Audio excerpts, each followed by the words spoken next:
Oui, absolument, Stéphane. Je suis en très bonne compagnie, encore une fois. Paul Aimès, bonjour. Bonjour. Vous êtes le cofondateur et dirigeant de Numérisque. Alors, tout est pratiquement dit dans le titre, plateforme digitale pour accompagner les collectivités dans la prévention des risques majeurs et la gestion de crise.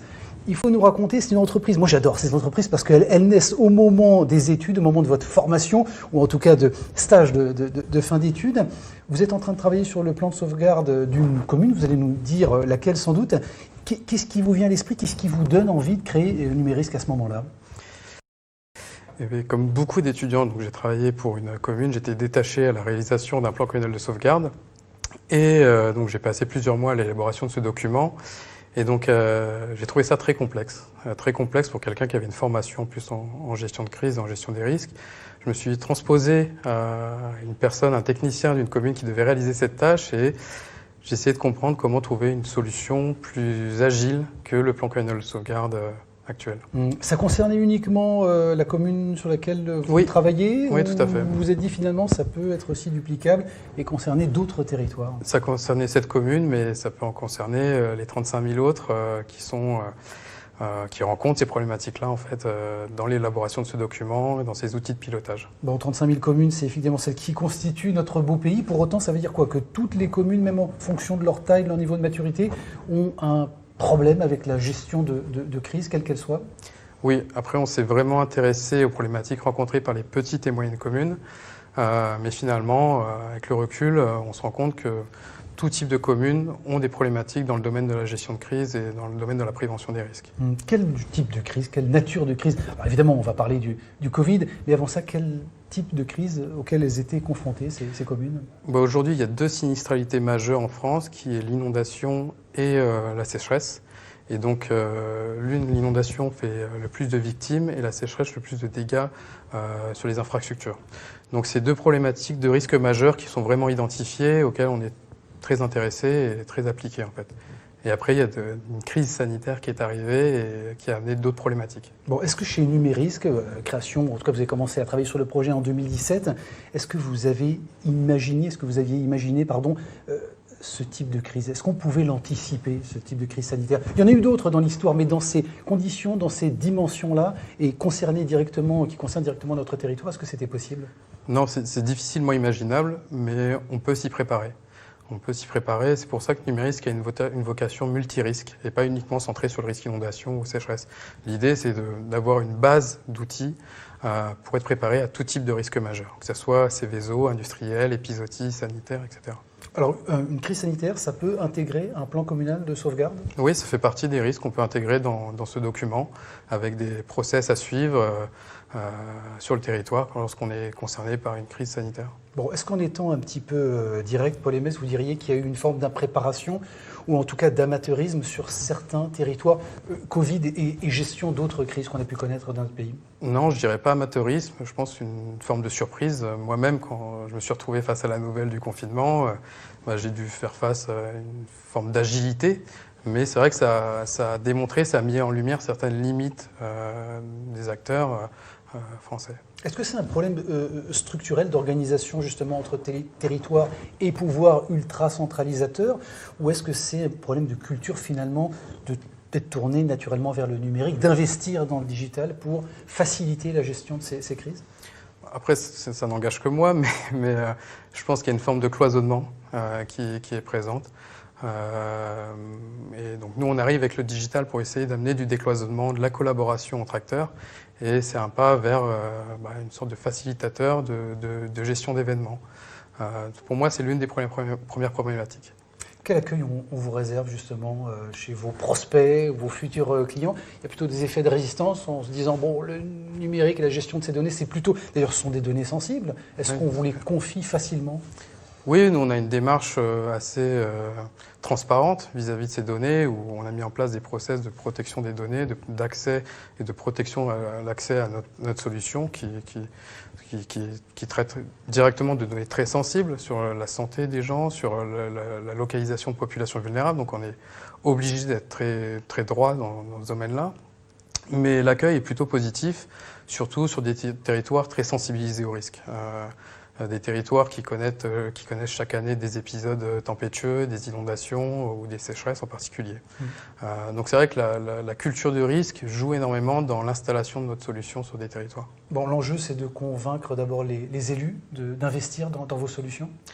L'enjeu est plutôt de convaincre les techniciens qui vont utiliser notre solution principalement, qui, une fois convaincus, passent le relais aux élus qui valident la nécessité ou le besoin pour leur territoire, parce qu'on utilise des fonds publics, donc il faut qu'il y ait un réel besoin derrière. Alors, Numérisque, Paul Aymès s'engage, vous dites, à développer un écosystème collaboratif, numérique, innovant et intuitif. Ça fait beaucoup de choses. C'est de la communication, c'est marketing, mais concrètement, qu'est-ce que ça veut dire collaboratif? On est dans l'air du temps, oui. Bon, l'idée, c'était de proposer un couteau suisse numérique en fait aux collectivités. On leur propose une seule et même entrée pour répondre à tous leurs besoins. Et donc notre solution est efficace sur les 3 temps en fait, de la gestion des risques, soit sur la préparation, donc la conception du fameux plan communal de sauvegarde de manière digitale et opérationnelle, c'était surtout un gros point.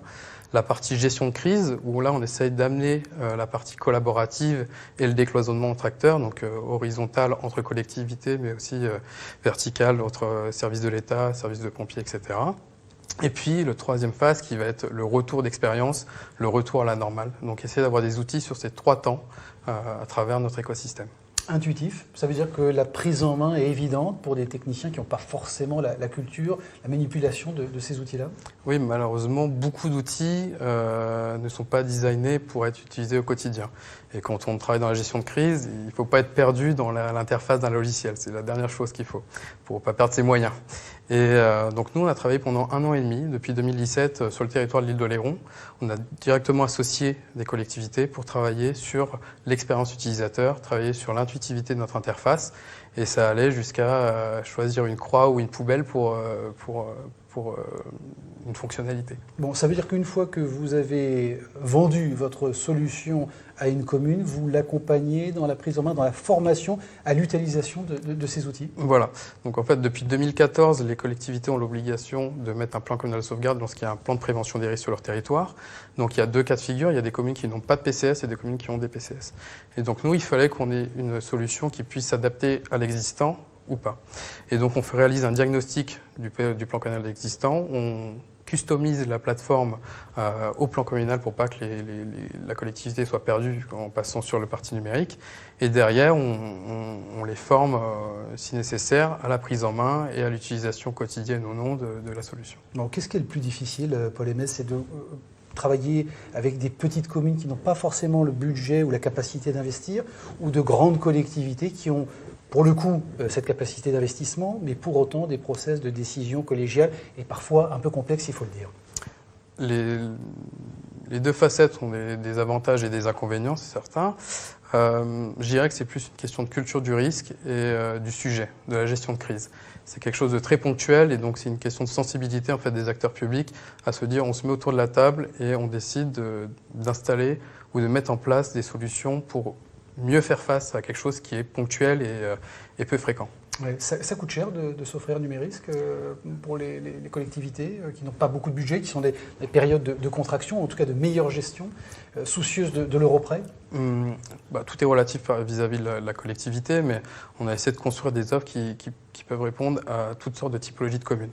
Donc on commence avec une offre assez basique qui est une offre de gestion du plan communal de sauvegarde à 500 € par an, donc quelque chose de très accessible pour faire un premier pas vers le numérique, jusqu'à une offre de 3 000 € qui est en fait, on va dire, l'incontournable pour nous des outils de gestion de crise avec des outils de cartographie, des outils de main courante, de suivi de population, entre autres. Bon, je parlais tout à l'heure, on évoquait la notion de données sensibles, évidemment, et qui sont liées notamment aux citoyens et aux habitants de ces territoires-là. Vous êtes ennuyé par le RGPD? C'est une contrainte Bien sûr, oui, c'est une contrainte, mais qui est quand même prise en compte en amont. On n'a pas attendu que ce type de réglementation soit mise en place pour prendre en charge ce type de données. La sauvegarde des populations implique forcément le recensement de données sensibles, que ce soit des noms, des adresses, des caractères médicaux de ces personnes. Et donc, le Code de sécurité civile prévoit, entre autres, la protection de ces informations. Comment est-ce que le Covid et les derniers mois qu'on a vécu justement ensemble a bousculé vos façons de travailler? Je dirais que l'actualité force un petit peu l'évolution de vos outils et de vos services chez Numérisque. La première chose a été le confinement, où on s'est tous retrouvés face à cette situation. Moi, j'avais des rendez-vous prévus le jour même avec des collectivités où on a dû remettre à plus tard. Et finalement, le télétravail s'est imposé. Et des collectivités qui sont très habituées à travailler sur des serveurs ont apprécié le fait qu'on travaille en SaaS. Et c'est là où le SaaS a pris tout son sens, c'est pouvoir travailler de déployer une solution très rapide et que les gens puissent travailler depuis chez eux en fait. Donc ça a été une première chose dans le début de cette crise. Est-ce que vous pensez justement que cet événement, cette crise qu'on traverse va faire prendre conscience, c'est un accélérateur de prise de conscience pour les élus et les techniciens justement des communes de s'engager dans des solutions qui vont faciliter la gestion de leur crise? Oui, je pense ça a mis en lumière des limites et puis ça a été une crise globale. C'est pas une inondation où c'est très ponctuel, dans une zone très restreinte.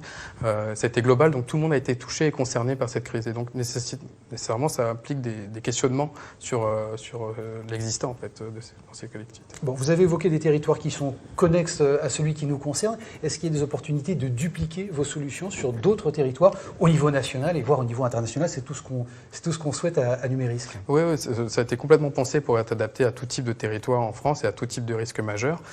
Nous, on a prototypé notre outil sur le retour d'expérience de la tempête Xynthia de 2010, mais aujourd'hui notre système a tout de suite été utilisé pendant la crise du Covid et c'est très bien adapté à ce type de risque en fait.